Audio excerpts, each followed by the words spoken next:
When coal and gas supplies dwindled during times of war, economic collapse or blockades, ordinary civilians didn't just sit idle by freezing fires. They became improvisers, scavenging every corner for fuel to heat homes, cook meals, and keep their families alive. The ingenuity displayed by these communities is often overlooked in history, yet it offers a fascinating glimpse into human adaptability. And even today, survivalists can draw practical lessons from these methods. Let's explore the hidden fuel sources civilians turned to when traditional energy failed, and how this knowledge can still be applied today. People relied heavily on urban and rural waste as an alternative fuel source. When standard fuels vanished, civilians turned to what many would consider refuse. In urban environments, coal scraps, wood offcuts, paper, and even discarded furniture were carefully collected and repurposed.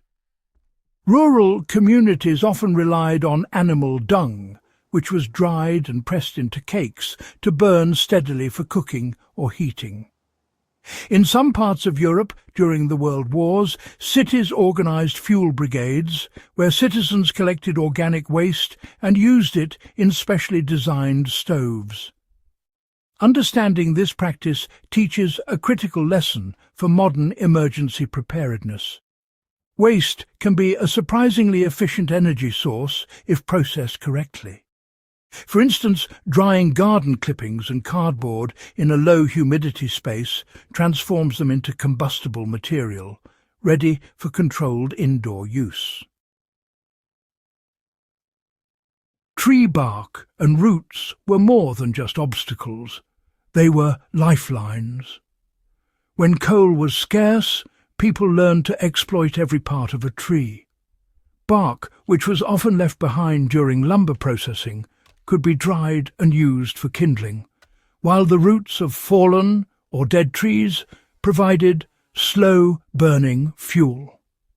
In Scandinavia and Eastern Europe, families would carefully dig out large roots, sometimes baking them slightly to reduce moisture before burning. The key lesson here is efficiency. In a survival situation, materials typically discarded can be repurposed into reliable heat sources.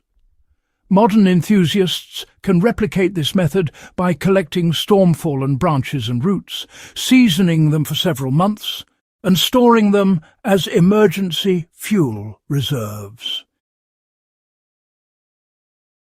Household textiles and paper became emergency fire starters. Civilian households were rarely passive when fuel became scarce. Old clothing, worn blankets, and even shredded newspapers were carefully layered to keep stoves going. In many German and British towns during fuel shortages, residents shredded old linen and used it in combination with small wood scraps to maintain fires overnight. The practical application today is simple. Maintaining a stash of unused or worn textiles can serve as a critical fire-starting reserve. By rolling them tightly and storing them in a dry area, they become instantly usable in emergencies, whether in a home heating scenario or when camping in extreme conditions.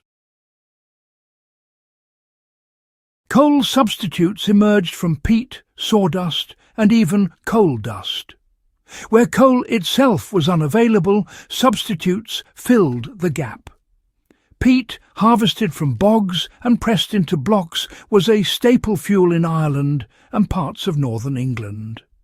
Sawdust, when dried and compacted, could be ignited and burned steadily, a method that gained traction in German households when energy shortages hit.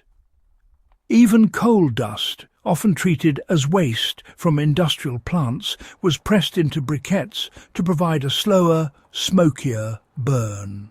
Survivalists today can apply this historical knowledge by experimenting with small-scale briquette making using sawdust, paper, and other organic matter. creating compact fuel units suitable for stoves or emergency heating.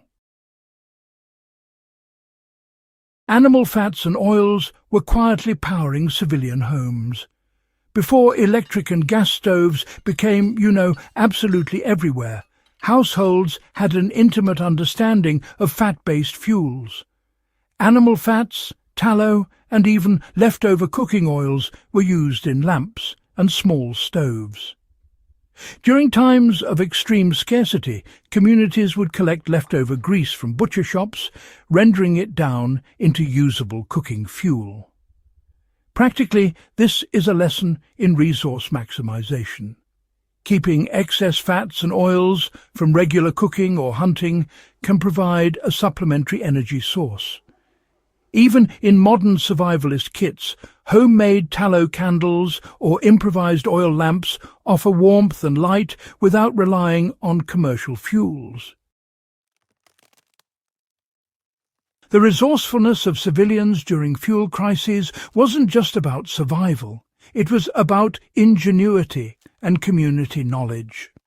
They demonstrated that nothing was inherently useless, and that every material could serve a purpose if approached creatively.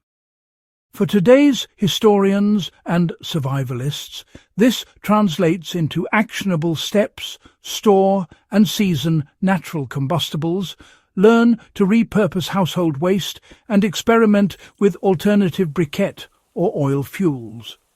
By doing so, you aren't just learning history. You're internalizing the mindset that allowed ordinary people to endure extraordinary hardships.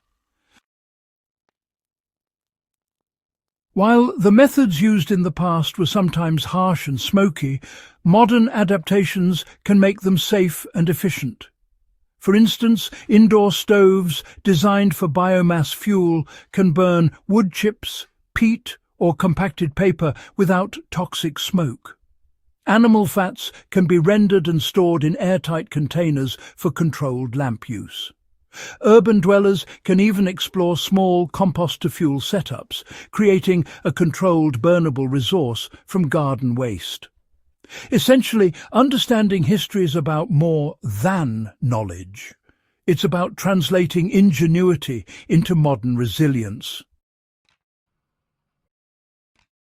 The story of civilians improvising fuel when coal and gas ran out is a testament to human adaptability. From roots and bark to grease and waste, people found ways to survive when the essentials disappeared. By studying and applying these techniques, we gain both historical insight and practical survival skills that remain relevant even in our technologically advanced age. If you found this guide valuable, make sure to subscribe to Iron Age Instincts and share it with fellow history enthusiasts and survivalists. Every bit of knowledge passed on strengthens our understanding of the past and prepares us for the future.